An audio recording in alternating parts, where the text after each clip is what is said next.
Les saludamos y les damos la más cordial bienvenida a esta sexta Feria del Libro de Ciencias de la Salud en el año 2021.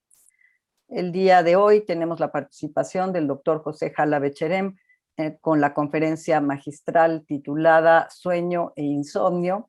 Y aunque el doctor Jala no necesita presentación, voy a hacer una breve síntesis. Como ustedes saben, el doctor es médico cirujano por la UNAM, realizó su internado rotatorio en el Hospital General de México y se especializó en medicina interna en el Hospital de Especialidades del Centro Médico Nacional Siglo XXI, del IMSS, donde fue jefe del servicio de medicina interna. El doctor es profesor titular del curso de especialización en medicina interna en la Facultad de Medicina de la UNAM y está certificado por el Consejo de Medicina Interna. Ha ocupado múltiples cargos, presidente del Colegio de Medicina Interna de México, del Consejo Mexicano. Es autor de 186 publicaciones en revistas nacionales y extranjeras relacionadas con diversos temas, desde luego medicina interna, educación médica, ética y medicina general, y es autor de 37 capítulos en libros de medicina. Lo dejamos, doctor, para que sea tan gentil de darnos su presentación. Gracias, doctora Márquez. Gracias, Ana Laura Márquez, por la presentación. Y pues agradezco también a las autoridades de la Facultad de Medicina de la UNAM la deferencia que tienen con un servidor para poder participar en una de las conferencias magistrales de esta sexta Feria del Libro de Medicina, que tradicionalmente se hacía en forma presencial, pero debido a la pandemia se hace ahora en forma virtual. El tema que voy a tocar el día de hoy se refiere fundamentalmente a lo que es el sueño y el insomnio. Déjenme decirles que en promedio el sueño en la gente en general ha disminuido de 9 horas que se decía a principios de los años de 1900 a menos de 7 horas que ocurre actualmente. Por supuesto que el sueño es uno de los pilares de un estilo de vida saludable y la magnitud de su efecto en la salud es similar a los efectos de la dieta y del ejercicio, de tal manera que en toda historia clínica debe de incluirse también cuántas horas duerme y qué calidad tiene de este sueño. Por supuesto que hay diferentes horas del sueño en diferentes especies de mamíferos. Por ejemplo, el oso perezoso gigante duerme aproximadamente 20 horas de sueño al día, mientras que el ciervo o el caballo únicamente duermen 2 horas al día. Y así podemos poner algunos otros ejemplos, pero el ser humano, el conejo, el conejillo de Indias y el cerdo teóricamente duermen más o menos 8 horas al día. Y hay muchos otros animales más dormilones. Por ejemplo, el lémures duerme 16 horas al día, los tlacuaches hasta 19 horas, los ratones duermen 20 horas al día y los murciélagos también entre 19 y 20 horas al día. Los armadillos 19 horas, ya había comentado yo del oso perezoso que duerme 20 horas y los koalas duermen 22 horas al día, de tal manera que si los queremos ir a ver, la mayor parte de las ocasiones los vamos a encontrar dormidos. Todos ustedes conocen este esquema de lo que es el sueño no REM y el sueño REM, que tiene 5 fases, de acuerdo a las últimas clasificaciones del DSM-3 de los cirujanos. En las fases 1 y 2 es un sueño ligero, es cuando apenas empezamos a conciliar el sueño. En las 3 y 4 ya viene el sueño profundo, y en la fase 5 es el sueño en donde son los movimientos oculares rápidos y que ocurre entre la fase 4 y la fase 5, lo que es el ensueño, que es donde decimos que habitualmente nosotros soñamos. Por supuesto que todas las fases son muy importantes. La más importante para descansar ocurre entre la fase 4 y la fase 5. Sin embargo, en las primeras 2 fases existe un poco de somnolencia o hay un poco de adormecimiento y el tono muscular todavía existe y no hay movimientos oculares o son muy lentos estos movimientos oculares. Y en la fase 2 y 3, que es el 55% del sueño total, el sueño es muy ligero.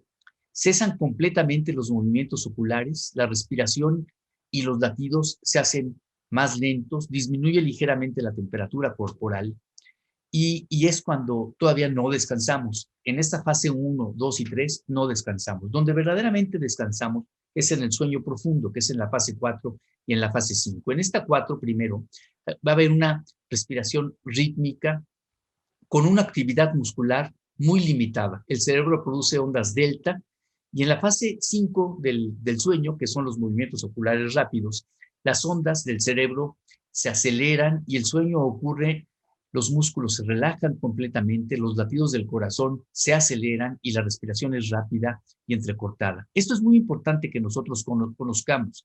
En el sueño de toda una noche ocurren en varias ocasiones estas fases.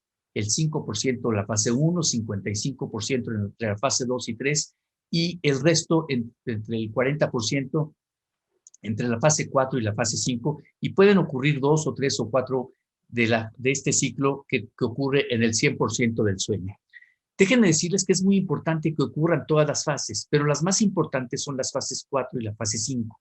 Si nosotros dejamos en un momento determinado de pasar a la fase 4 y a la 5 y nada más estamos en la fase 1 y 2 y en la 3, nunca descansaremos y la gente puede morir por insomnio. Hay experimentos muy viejos ya en gatos en donde les colocan electrodos y no les permiten pasar a la fase 4 y 5 y los gatos mueren por insomnio. Por otro lado, nosotros como médicos, nosotros como estudiantes de medicina, a los cuales les damos la más cordial bienvenida en esta ocasión, tenemos que acostumbrarnos a pasar rápidamente a la fase 4 y a la fase 5, que es cuando nosotros tenemos los movimientos oculares rápidos y pasamos al ensueño. Y nos vamos a ir acostumbrando por el cansancio crónico que sufrimos por nuestra propia profesión. Y por eso es que las siestas son muy importantes, porque en una siesta de 5, 10 o 15 minutos, la gente pasa directamente a la fase 4 y a la fase 5 del ensueño, y en esta fase 4 o 5 se despierta y dice, dormí, soñé, hubo movimientos oculares rápidos y descansé mucho, aunque sean 10 o 15 minutos, de tal suerte que es importante que esta fase 4 y esta fase 5 del ensueño sean muy productivas para la salud en general. Por supuesto que las otras fases son importantes porque hay liberación de muchas hormonas y hay una regulación y contrarregulación de las mismas para que todos los procesos metabólicos del organismo se puedan regular. Entonces sí es importante que nosotros conozcamos estas fases del sueño. Hace algunos años los premios Nobel de Medicina se otorgaron a los doctores que estudiaron durante muchos años estas ideas sobre el reloj biológico interno. ¿Y qué es lo que comentábamos ahorita? En donde hay a diferentes horas del día y de la noche, hay, por ejemplo, en el transcurso de las 6 de la mañana, va a haber una producción del cortisol, va a haber las respuestas adrenérgicas, va a haber aumento o disminución de las presiones arteriales, va a haber disminución de la temperatura corporal, va a haber la deprivación del sueño, va a haber una mejor o una peor coordinación a diferentes horas del día en función a lo que uno tiene en relación a este ciclo biológico. Y por supuesto, nosotros como médicos tenemos que conocer muy bien este ritmo biológico porque hay medicamentos que actúan más en la madrugada o hay medicamentos que actúan más en la noche, hay medicamentos que actúan con diferentes tiempos y tenemos que conocerlos para administrar todos este tipo de fármacos. Y la fluctuación de la concentración, por ejemplo, de melatonina durante un periodo de 24 horas también es muy variable, como se puede ver aquí en las diferentes horas del día. Por supuesto que los cambios en el ciclo del sueño con el envejecimiento van cambiando. El ritmo sueño-vigilia es diferente durante las diferentes etapas de la vida y por supuesto que disminuye en este ritmo sueño-vigilia en adultos de la tercera y de la cuarta edad. Ahora, ¿qué es el insomnio? El insomnio se trata de un síntoma y no de una enfermedad y se manifiesta por dificultad en el inicio, en el despertar temprano y hay un fraccionamiento o mala calidad del sueño. Es decir, existen varios tipos de insomnio y de acuerdo a su duración puede ser un insomnio transitorio que dura más o menos un par de semanas, un insomnio a corto plazo que dura de 2 a 4 semanas y el insomnio crónico que es de aproximadamente un mes en adelante. Y se calcula que prácticamente toda la población presenta insomnio en algún momento de su vida. Entre el 30 y 40% lo están presentando en forma permanente, en estudios prácticamente de todo el mundo. Sin embargo, el insomnio crónico y severo, el que dura más de un mes, que puede durar incluso meses o años, ocurre entre el 10 y 15% de la población en forma global. Y esta prevalencia del insomnio pues se ha estudiado en diferentes países. Por ejemplo, en Francia y en Italia ocurre esta prevalencia en el 37% en forma permanente. En Estados Unidos también más o menos un 10% menos, el 27%. En Japón el 6%, duermen mucho mejor. Vamos a ver ahora por qué los japoneses duermen mejor. Y en México ocurre en el 30%. Les comento, bueno, de una vez por qué los japoneses. Lo que pasa es que muchas empresas en Japón hacen que sus empleados tengan en cápsulas, los encierran y les dicen, cuando tengas sueño, métete 10 o 15 minutos y duerme y descansa. Y durante esos 10 o 15 minutos pasan a la fase 4 y 5 del sueño, se reponen y entonces pueden dormir mucho mejor durante la noche y mejoran notablemente del insomnio. Por supuesto que hay enfermedades asociadas a lo que es el insomnio, que son los calambres nocturnos. O sea, es importante que uno se despierte por estos calambres nocturnos. El síndrome de piernas inquietas, que es un síndrome bastante más común de lo que nosotros pensamos. La gente no puede estar en una sola posición, no puede estar sentado, no puede estar acostado, y cuando se duerme empieza o puede empezar este síndrome de piernas inquietas y tiene que despertarse. El insomnio psicofisiológico, que ocurre en un gran porcentaje de los pacientes que tienen insomnio. Hay gente que dice que tiene una mala percepción del estado del sueño, y es que están entre la fase 1, 2 y 3, se despiertan y vuelven a la fase 1, 2 y 3 sin pasar a la fase 4 y 5, el que es el insomnio idiopático, que no se sabe por qué, y por supuesto el síndrome de apnea obstructiva del sueño, que hace que nos podamos despertar, que ronquemos, que nos despertemos y que no tengamos una buena calidad del sueño y que tengamos como consecuencia una poliglobulia secundaria y que tengamos como consecuencia una enfermedad pulmonar también secundaria. El insomnio puede producir depresión y ansiedad. Claro que la depresión y ansiedad también pueden producir insomnio. También el insomnio se ha relacionado con algunas enfermedades cerebrales degenerativas o traumáticas. El insomnio se relaciona también con algunos problemas demenciales, se relaciona también con algunas otras enfermedades como el Parkinson. Puede haber insomnio como el insomnio fatal familiar que ocurre por algunos priones, y existe también como parte del insomnio la epilepsia relacionada con el sueño. La mayor parte de los pacientes con epilepsia tienen sus convulsiones de cualquier tipo durante el día, durante la actividad, durante la hiperactividad. Sin embargo, hay una epilepsia relacionada con el sueño y estos pacientes se despiertan en este aspecto.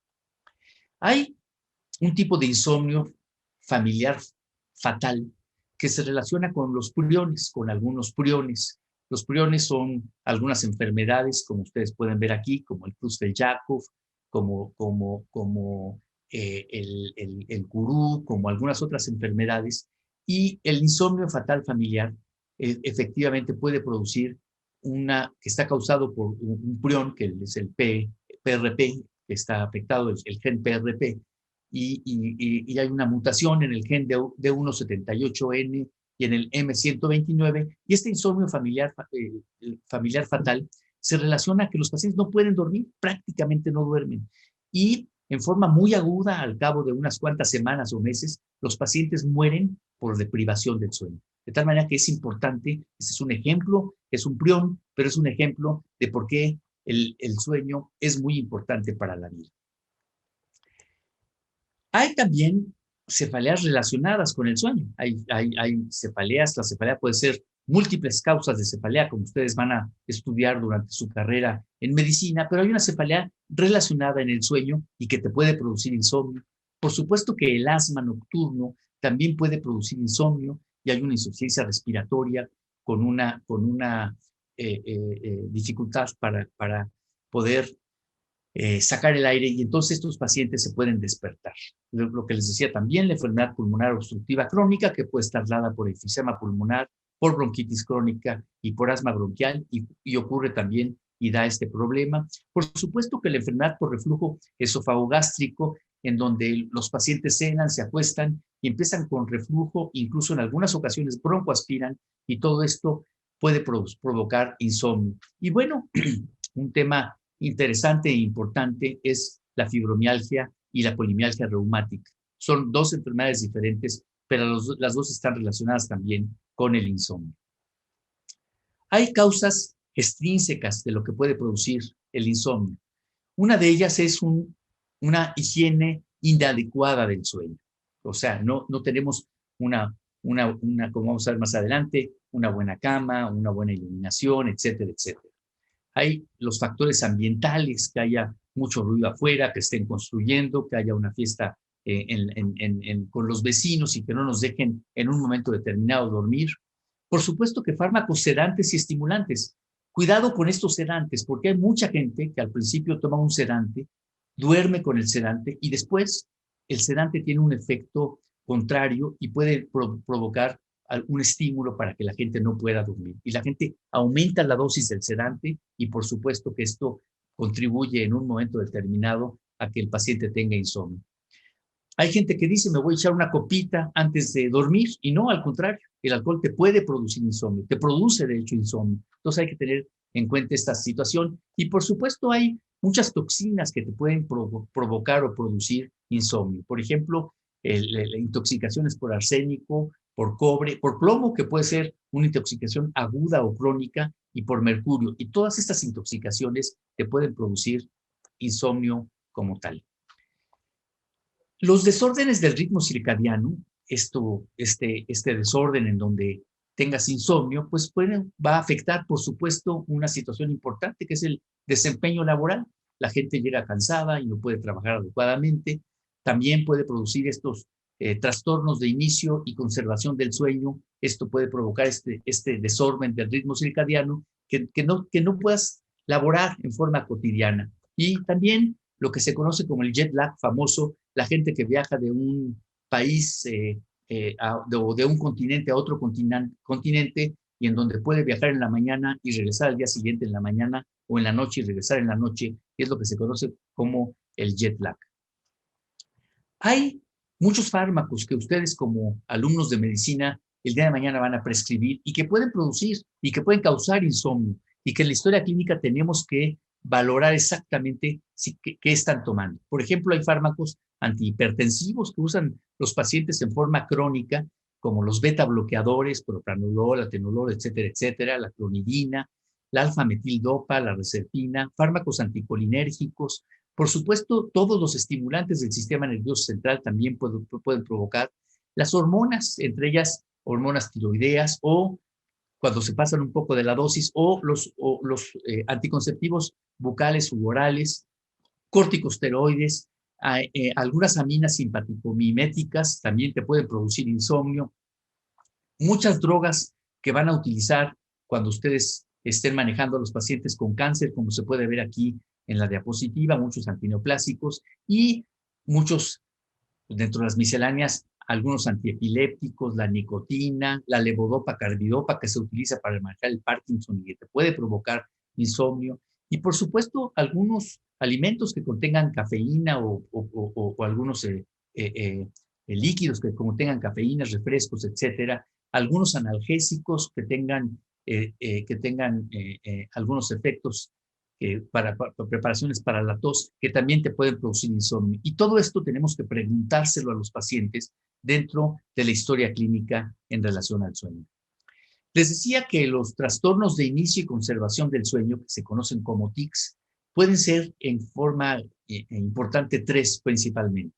Los que son dificultad para iniciar el sueño, cuando te acuestas y no puedes dormir; dificultad para conservar el sueño, que te acuestas, duermes y a las 2 de la mañana te despiertas y no puedes dormir, y a las 5 de la mañana vuelves nuevamente a dormir; o la dificultad para prolongar el sueño, que te acuestas, duermes y a las 4 de la mañana te despiertas y finalmente no puedes dormir. Y esto es importante para ver, en dado caso, si es que vamos a manejarlo con algunos fármacos para ver qué tipo de fármaco tenemos que administrar. Ahora, ¿cuáles son las repercusiones clínicas en un paciente que no duerme adecuadamente? Bueno, primero, desde el punto de vista económico, no de nosotros los médicos, no de ustedes los estudiantes que empiezan el día de hoy la carrera de medicina en una de las facultades más importantes, que es ¿cuáles son los costos de este insomnio? Bueno, pues el mal dormir tiene costos sociales y económicos más elevados de lo que se pensaría. Esto dicen los economistas, no solo por el ausentismo, incapacidad y baja productividad, sino que podría ser causa de hipertensión, de obesidad y sobrepeso de muchos mexicanos. Es decir, el sobrepeso, la obesidad y la hipertensión son también producto, no necesariamente causa-efecto, pero sí es una de las variables que puede influir para que estos pacientes tengan estas comorbilidades. También la carga social y económica del mal dormir aún no está muy bien cuantificada, pero es real. No hay que aminorar, y hay que aminorarlo, haciendo que duerma mejor la gente. En particular, el insomnio ya está incluido por la OMS dentro de los mayores problemas de salud pública. Es un problema de salud pública y tenemos que estar muy atentos a esta situación en particular. Ahora, hay muchas dificultades autodetectadas relacionadas entre el sueño en adultos mayores de 20 años, durante muchos años. Entonces, ellos tienen un problema para concentrarse, por supuesto, para recordar cosas cuando no duermen bien. Pierden la posibilidad de dedicarse a un pasatiempo porque están cansados. Cuidado con conducir o viajar en transporte público. Cuidado con hacerse cargo de temas financieros porque pierden un poco de capacidad, y también realizar trabajos que requieran en un momento determinado de alguna precisión. Los adultos que informan determinadas conductas asociadas con el sueño en 2 estados con características del sistema de vigilancia de factores de riesgo en el comportamiento, por ejemplo, en Estados Unidos, se vio que, de acuerdo a la edad, muchos de ellos experimentan que se quedan dormidos involuntariamente durante el día, al menos una vez durante el mes pasado, cuando se hizo este estudio por los Centros de Enfermedades de Control en Estados Unidos, y que cuando menos cabeció o se quedó dormido mientras conducía durante el mes pasado. Yo, en este momento que están oyendo la plática, no los puedo ver, porque además es una plática virtual, pero les puedo decir que seguramente muchos de ustedes están cabeceando. Y si están cabeceando y verdaderamente pasan a la fase 4 o 5, es decir, del ensueño, van a descansar realmente. Si están cabeceando y nada más están tratando de poner atención y están en la fase 1, 2 y 3 del sueño, no vale la pena que lo hagan porque no van a descansar y se van a sentir más cansados. Mejor duerman más tranquilos y más profundos.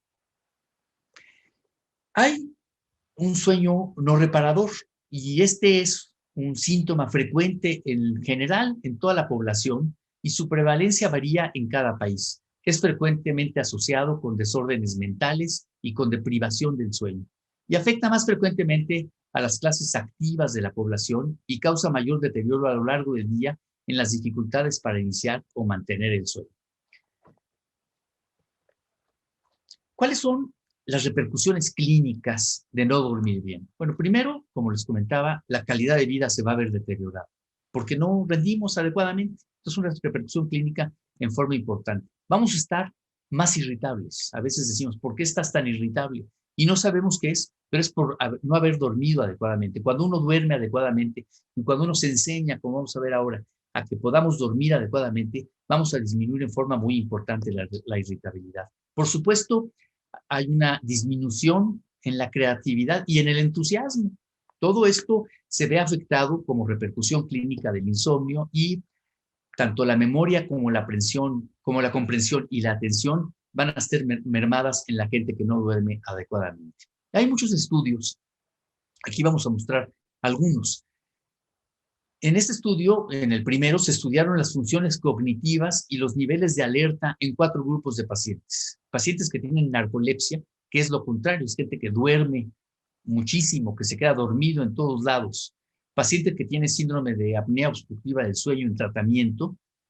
Pacientes que tienen este síndrome de apnea obstructiva obstructiva del sueño sin tratamiento, y los pacientes que tienen el insomnio psicofisiológico, y se hizo un grupo control que no tenían ningún trastorno del sueño. Y en cada grupo se estudiaron 10 sujetos, y después de una noche que se hizo una polisomnografía, que es un estudio para ver cómo están durmiendo, fueron estudiados por 10 horas bajo condiciones ambientales estandarizadas, es decir, que no hubiera ruidos, que la iluminación no afectara al sueño, que la almohada estuviera cómoda, que estuvieran en una cama cómoda, etcétera, etcétera. Y se les aplicaron 4 test psicológicos para medir atención selectiva, escala visual, análoga, y medir cansancio y escala de síntomas de cansancio.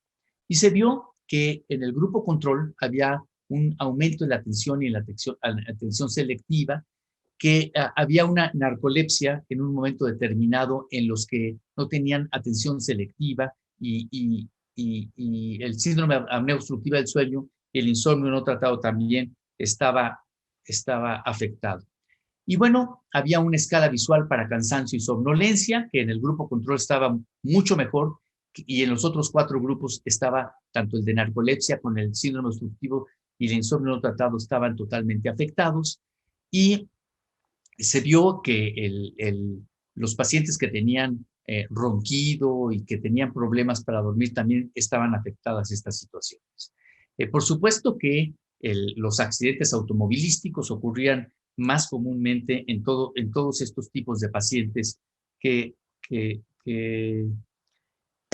en todos estos tipos de pacientes ocurría esta situación en particular. Ahora, en otro estudio, en este estudio longitudinal aleatorizado, las tasas de mortalidad para enfermedad coronaria fueron más bajas que en los individuos que dormían de 7 a 8 horas por la noche. Y más o menos las mismas horas de sueño fue asociado a un incremento en la tasa de mortalidad ajustada para la edad. En un estudio de casos y controles realizado en Japón, en 260 hombres entre 40 y 79 años, se encontró que el sueño insuficiente asociado a sobrecarga de trabajo se relacionó con un incremento en el riesgo de infarto agudo del miocardio. Y en este estudio, en Noruega, en una población de un poquito más de 5,000 hombres y mujeres, se encontró un moderado incremento del riesgo de infarto agudo del miocardio en pacientes que tienen, o en personas que tienen dificultad para iniciar y mantener el sueño durante el mayor número de las noches. De tal manera que sí repercute en la salud, como en este caso. Entonces, el insomnio, bueno, puede condicionar a obesidad por aumento en la cantidad de hormonas como las leptinas, la gente que no duerme bien, la gente se para a veces a comer, puede aumentar el riesgo de diabetes, no digo que sea causa-efecto, sino puede aumentar la descompensación de los diabéticos, puede incrementar también el problema del síndrome metabólico, puede aumentar los problemas cardíacos, como vimos en el estudio del infarto agudo del miocardio, puede desencadenar o aumentar los desórdenes psiquiátricos que pudiera tener los pacientes, puede aumentar la demencia y también disminuye la función inmune en este tipo de pacientes. Y aquí tenemos, por ejemplo, en relación a la obesidad, la gente con insomnio experimenta alteraciones hormonales, es lo que les decía, que resultan con un incremento en el hambre y en el apetito. Y comen más. Entonces hay que dormir un poco mejor para que en un momento determinado disminuya la obesidad. Repito, no necesariamente es unilateral esta causa, hay muchas otras causas. Hay intolerancia a la glucosa en estos pacientes y disminución de la sensibilidad a la insulina, y ambas contribuyen al desarrollo de la diabetes. Por supuesto que el síndrome de apnea obstructiva del sueño se encuentra asociado con incremento en la inflamación y aumento de riesgos de enfermedades cardíacas, y la población que padece fibrilación auricular es más probable que padezca el SAOS que la población que no lo padece. Hay desórdenes psiquiátricos en un gran porcentaje de la población que padece insomnio crónico se encuentran clínicamente deprimidos, y los problemas del sueño son los factores predisponentes más importantes en los trastornos del humor. Tenemos que estar, si queremos de buen humor, tenemos que estar contentos. Por supuesto que lo que les decía, la función inmune en personas con insomnio se ha encontrado disminución en esta, por ejemplo, con la vacuna de la infección, y las infecciones causan incremento del sueño. Aquí vemos, por ejemplo, el rol del sistema inmune que se va a encontrar como una reducción en la duración del sueño, incremento en el sueño, en el periodo sintomático, la calidad del sueño también se encuentra afectada. Estos problemas del sueño, estos cambios en el ritmo circadiano, nos van a producir estos cambios neuroendocrinos, afecciones del sistema inmune y afecciones del sistema nervioso autonómico. Aquí tenemos, por ejemplo, una deprivación en la gente que tiene insomnio. Puede en un momento determinado la vacuna de la influenza puede disminuir su efectividad, puede disminuir la producción de los anticuerpos contra esta vacuna. Entonces sí es importante que nosotros tengamos en cuenta esta situación de que debemos dormir mejor porque afecta todas estas situaciones en particular. Pero cuidado también porque dormir mucho también es un problema. En este estudio ya viejo del 2004 se encontraron tasas de mortalidad más altas en personas que dormían más de 8 horas comparadas con las que dormían de 7 a 8 horas. El diagnóstico lo tenemos que hacer obteniendo una buena historia clínica detallada del sueño, preguntar acerca de enfermedades psiquiátricas, fármacos, síntomas nocturnos o cualquier otra cosa o entidad relacionada con el sueño, realizar un examen físico enfocándonos con signos del SAOS, problemas tiroideos, neurológicos, endocrinos, etcétera, reservar estudios de laboratorio y polisonografía en quienes se sospecha enfermedades específicas asociadas. No en todos tenemos que hacerlos porque la mayor parte de las ocasiones de las causas de insomnio las podemos detectar clínicamente sin ningún estudio y considerar una amplia gama de diagnósticos diferenciales. Y los criterios del diagnóstico del DSM están aquí, ya los comentamos en el transcurso de la plática. Los criterios del DSM-5, los criterios del insomnio, que también ya los comentamos. Y bueno, dentro del tratamiento tenemos que corregir los problemas médicos subyacentes que puedan contribuir al insomnio. Es importantísimo que desde el punto de vista clínico los podamos quitar. Evaluar higiene del sueño y recomendar a todos los pacientes con insomnio y considerar el uso de técnicas de control de estimulantes. Considerar terapias cognitivo-conductuales y técnicas de relajación, más que un tratamiento farmacológico. Por supuesto, evitar en pacientes mayores antihistamínicos, solos o combinados con analgésicos, informar al paciente que evite uso de alcohol ya que reduce la latencia del sueño y en pacientes con niveles bajos de melatonina documentados o con ciertas condiciones como el jet lag que habíamos comentado o cambios de turno, por ejemplo, en veladores o gente que trabaja básicamente de noche, en este tipo de pacientes podemos considerar la posibilidad del uso de melatonina. Estas son algunas recomendaciones de higiene del sueño basado en el 2006. Dice evitar realizar siestas prolongadas. Sí son buenas las siestas de 10 o 15 minutos, no las prolongadas. Acostarse a dormir a una misma hora todos los días. Nosotros como estudiantes de medicina y como médicos no podemos llevar a cabo esta situación. Despertarnos todos los días a la misma hora. Esos son para la población en general, tampoco nosotros como médicos. Evitar hacer actividad física y vigorosa antes de dormir. Evitar consumir alcohol, cigarros, bebidas cafeína, chocolate, refresco, etcétera, antes de dormir. Evitar realizar actividades sensorialmente muy estimulantes antes de acostarse, videojuegos, internet, televisión, etcétera, etcétera. Evitar irse a acostar si está estresado, ansioso, enojado o preocupado. No utilizar la cama para otras actividades, leer, estudiar, comer, trabajar, etcétera. Dormir en una cama confortable, no realizar trabajo importante minutos antes de irse a dormir, evitar pensar sobre sus actividades del día o organizar y planear sus actividades futuras mientras trata de dormir y dormir en una habitación con baja iluminación y poco ruido ambiental. Algunas son un poco utópicas. Hay un insomnio que es ahora digital, que nos despertamos cada rato y agarramos nuestro teléfono celular y es lo último contacto que tenemos antes de dormir y el primero que a la hora de despertarnos siempre lo agarramos. Esto ya hay muchos estudios al respecto y es un insomnio que se llama insomnio digital. Y finalmente el tratamiento farmacológico tiene 5 principios básicos.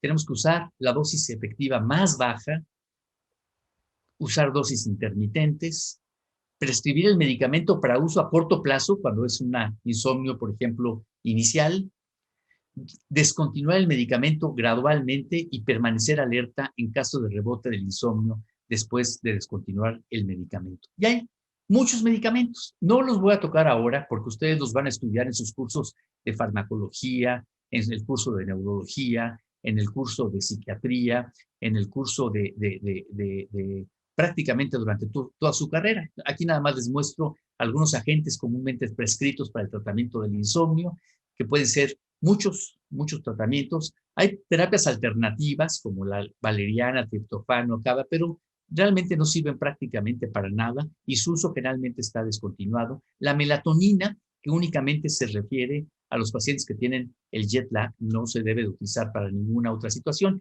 Y tenemos que estudiar y ver qué fármaco tenemos que dar, como la gente que utiliza, si tiene dificultad para iniciar el sueño, tenemos que hacer un fármaco con acción corta. Si es para mantener el sueño, uno de acción corta con vida media un poco más larga.